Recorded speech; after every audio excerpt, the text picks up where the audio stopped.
In 1959, Chevrolet made a bet, a big one. They took everything the American auto industry believed about how to build a car and they threw it out the window.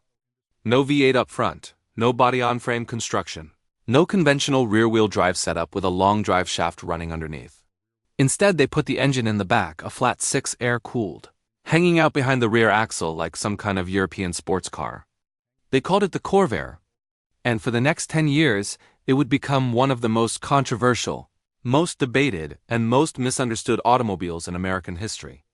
Along the way, we'll encounter revolutionary engineering, a young lawyer named Ralph Nader, congressional hearings, corporate espionage accusations, and the slow death of a car that never quite got the chance it deserved.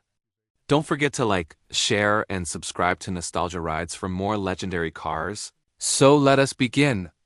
But first, what exactly was Chevrolet thinking when they decided to build something so radically different from everything else on the road? Now, to understand the Corvair, you have to understand the late 1950s American auto market.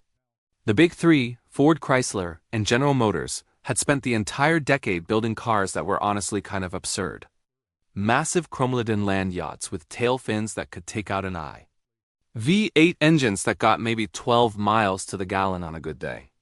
These things were enormous, expensive to run, and increasingly impractical for a country where more and more families were moving to the suburbs and needed a second car for commuting. And here's where it gets interesting. The Europeans had noticed this gap in the market. Volkswagen, in particular, was selling Beetles in America like nobody's business. Small, cheap, fuel-efficient, and rear-end. By 1959, Volkswagen was moving nearly 200,000 cars a year in the United States. That's a lot of money leaving American shores. General Motors looked at this trend and decided they needed a response. Not just a smaller car, but a genuinely different kind of car. Something that could compete with the imports on their own terms. And the man they tapped to lead this project was Id Cole, Chevrolet's chief engineer and later the division's general manager. Cole was by all accounts a genuine visionary. He'd been instrumental in developing the small block V8 that made the 1955 Chevy such a sensation. Now he wanted to do something even more radical. The concept was straightforward, at least on paper. Put the engine in the rear like the Beetle. Make it air-cooled so you don't need a radiator or water pump. Use a flat 6 configuration for a low center of gravity and smooth operation. Build the whole thing as a unibody, which was still relatively uncommon in American cars. The result would be lighter, more fuel-efficient, and cheaper to manufacture than a traditional full-size Chevrolet. I mention this because the Corvair wasn't just a new model. It was a philosophical statement. General Motors, the most conservative automaker in the world, was saying that maybe the Europeans had figured something out. Maybe bigger wasn't always better. Maybe there was a market for something clever instead of just powerful. The first Corvair rolled off the assembly line in late 1959 as a 1960 model, and it was genuinely unlike anything America had ever produced in volume. That rear-mounted engine displaced 140 cubic inches, about 2.3 L, and produced 80 horsepower in its base configuration. Not a lot by American standards, but competitive with the imports. The flat 6 design meant you could open the front trunk, which some people called the frunk, and find actual usable storage space where the engine would normally be. The styling was clean, almost European. No excessive chrome, no ridiculous tail fins, just smooth, uncluttered lines that would actually age pretty well. Ed Cole and his team had created something that felt genuinely fresh in a market dominated by design excess. And for the first few years, the Corvair sold reasonably well. Not spectacularly, but respectably. Chevrolet moved over 200,000 units in 1960, the first model year. They expanded the lineup to include a station wagon called the Lakewood, a van called the Greenbrier, and even a pickup truck called the Ramside. By 1962, there was a turbocharged version, making 150 horsepower, which was genuinely quick for a compact car of that era. But here's the thing. There was a problem, a real one, and it had to do with the way the car handled. See, when you put a heavy engine behind the rear axle, you create what engineers call a rear weight bias. The back of the car is heavier than the front. This affects how the car behaves when you're cornering, especially if you lift off the throttle mid-turn. In a conventional front-engine car, lifting off the gas causes the weight to shift forward, which pushes the front tires into the pavement and gives you more grip. In a rear-engine car, it does the opposite. The weight shifts off the rear tires just when you need the most. The early Corv used a swing-axle rear suspension, which was common in European rear-engine cars of the era, including the Beetle. But the Corvair was bigger, heavier, and more powerful than a Beetle. And Chevrolet, in an effort to keep costs down, had made some compromises. The front suspension was softer than ideal, which meant the car had a tendency to understeer at first, then suddenly oversteer if you lifted off the gas. This was called a tuck-under, and it could catch inexperienced drivers completely off guard. Now, to be fair, this wasn't a secret. Enthusiast magazines noted the handling quirks from day one. Road and Track praised the car's overall concept, but warned that it required an attentive driver. The engineers at Chevrolet knew about it too. Ed Cole's team had actually developed a front anti-roll bar that would have significantly improved the handling characteristics. The cost $15 per car. But the accountants at General Motors said no. Too expensive. Not necessary. The customers won't notice. They noticed the accident reports started coming in. Stories of Corv spinning out, flipping over, losing control on curves that should have been routine. Were there other factors involved? Often, yes. Worn tires, incorrect tire pressures, inexperienced drivers. But the pattern was there, and people were starting to talk. And then, in 1965, a young lawyer named Ralph Nader published a book. It was called Unsafe at Any Speed, and it would change the American auto industry forever. Nader's book was a broad indictment of the entire American auto industry and its attitude towards safety. He argued that car manufacturers consistently prioritize styling and profit over basic engineering that would protect drivers in crashes. But the chapter that got all the attention, the one that made the book a bestseller, was Chapter 1. It was called The Sporty Corvair, the one-car accident. If you've made it this far, you're probably into this kind of story. Quick question, where are you watching from right now? Drop it in the comments. And if you're enjoying this, hit subscribe. We do this every week. Alright, back to Nader. Because what happened next changed everything. Nader's critique was devastating. He argued that General Motors had knowingly sold a car with dangerous handling characteristics, that they had rejected cheap fixes that would have made the car safer, and that they had put profits ahead of lives. He cited accident reports, engineering studies, and testimony from people who had been injured or lost family members in Corvair crashes. The book became a sensation. It hit the bestseller lists and stayed there. Suddenly, everyone was talking about car safety, and the Corvair became the poster child for corporate negligence. It didn't matter that the 1965 Corvair had already received a completely redesigned rear suspension that fixed the handling issues. It didn't matter that the second-generation car introduced that same year was genuinely one of the best handling American cars of its era. The damage was done. But General Motors made things worse, much worse. When executives at GM learned that Nader was working on his book, they made a decision that would haunt the company for decades. They hired private investigators to dig into Nader's personal life. They tapped his phones. They followed him. They interviewed his friends and former colleagues, asking questions about his political beliefs, his sexuality, his financial situation. They were looking for dirt. Anything that could be used to discredit him before the book came out. There was no dirt. Nader was exactly what he appeared to be. A single-minded consumer advocate who lived simply and believed passionately in his cause. But the investigation didn't stay secret for long. When it came out that General Motors had been spying on a private citizen who had criticized their products, the backlash was immediate and severe. GM's president, James Rush, was called before a Senate subcommittee. He had to publicly apologize to Nader on national television. It was one of the most humiliating moments in General Motors history, and it made Nader a hero.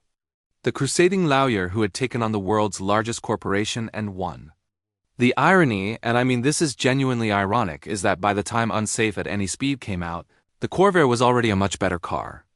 The 1965 redesign had introduced a fully independent rear suspension that eliminated the handling quirks of the earlier models. Road and Track called the new Corv one of the best handling cars in America. Car and Driver compared it favorably to the Porsche 911, which was high praise indeed, but it didn't matter. The public had made up its mind. The Corvair was the unsafe car. The one that killed people, the one that General Motors had tried to cover up. Sales, which had already been declining due to competition from Ford's new Mustang, collapsed completely. From a peak of nearly 330,000 units in 1961, Corvair sales fell to just 15,000 in 1969. General Motors pulled the plug after the 1969 model year. The Corvair was dead and it wasn't coming back. Now, here's where this story gets complicated, because the question of whether the early Corvair was actually dangerous is more nuanced than Nader's book suggested. In 1972, 3 years after the Corvair went out of production, the National Highway Traffic Safety Administration released a study comparing the handling characteristics of the 1960 through 1963 Corvair to other cars of the same era. Their conclusion: the Corvair was no more dangerous than comparable vehicles, including the Volkswagen Beetle, the Ford Falcon, and the Plymouth Valiant. The handling quirks were real, but they weren't unique to the Corvair, and they didn't result in a statistically higher accident rate. Think about that for a moment. The federal government, the same government that had held hearings about the Corvair's safety, concluded that the car wasn't actually more dangerous than its competitors. But by then, it didn't matter. The Corvair was already gone, and its reputation was permanently destroyed. So what really killed the Corvair? The truth is, it was a combination of factors, and Nader's book was only one of them. The more immediate threat came from inside General Motors itself. In 1964, Ford introduced the Mustang, and it was an instant sensation. A small, sporty car with a conventional front-engine layout available, with a range of V8 options at a price that made it accessible to young buyers. The Mustang created an entirely new market segment, the pony car, and it sold over 1 million units in its first 2 years. Chevrolet's response was the Camaro, which arrived in 1967. But internally, there was a debate about whether to position the Camaro as a Mustang competitor or to let the Corvair evolve into that role. The Corvair had already proven it could be a sports car. The turbocharged Spider and the new Corsa models were genuinely fun to drive with handling that rivaled European sports cars at a fraction of the price. But the decision was made to go conventional. The Camaro would be Chevrolet's pony car with a traditional front-engine rear-drive layout. The Corvair would continue as a niche product for buyers who wanted something different. Except that niche got smaller and smaller as the bad publicity mounted. There was also the question of profitability. The Corvair's air-cooled flat-six engine required specialized tooling that couldn't be shared with other GM products.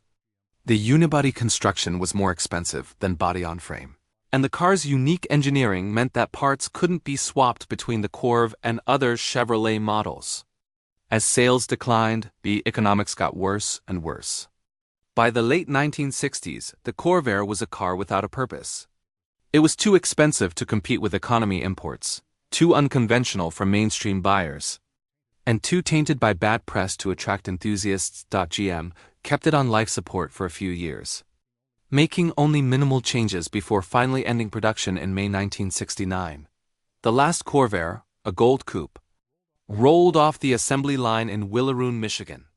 It was the end of an experiment that had lasted 14 years and produced nearly 1.8 million cars. And what of Ralph Nader? His book made him famous, but it also launched a career. He used the settlement from his lawsuit against General Motors for the illegal investigation into his personal life to fund a series of consumer advocacy organizations. He became one of the most influential activists in American history, pushing for seatbelt laws, airbag requirements, and the creation of the Environmental Protection Agency. He ran for president 4 times, most notably in 2000 when his Green Party candidacy arguably swung the election to George W. Bush. Nader never apologized for his chapter on the Corvair. Even after the NHTSA study came out, he maintained that the early cars were dangerous and that General Motors had known about the problems and failed to act. Whether you agree with him depends largely on how you interpret the evidence and how much blame you assign to the car versus the drivers. And what of Ed Cole? The engineer who had championed the Corvair rose to become president of General Motors in 1967. He pushed for the development of catalytic converters and other emission control technologies, recognizing earlier than most that the industry was headed toward stricter environmental regulations. He also championed the Chevrolet Vega, another unconventional compact car that would develop its own reputation for problems. Cole retired from GM in 1974 and died in a plane crash in 1977. He was 67 years old. The Corvair itself has found a second life among collectors and enthusiasts. The cars that were once considered dangerous are now praised for their clever engineering and distinctive styling. A well-maintained late-model Corvair, especially a Corsa or Monza convertible, can command prices that would have been unthinkable when these cars were considered liabilities.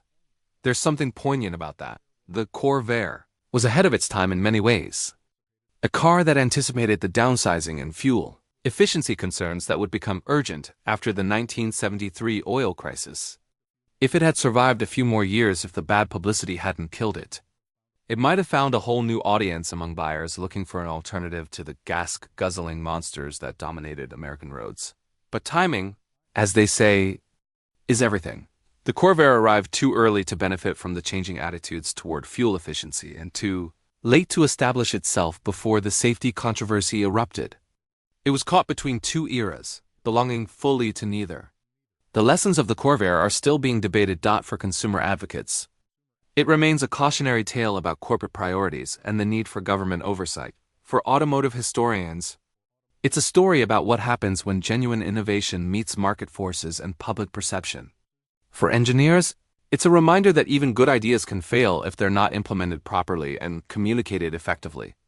General Motors never built another rear-engine car for the American market.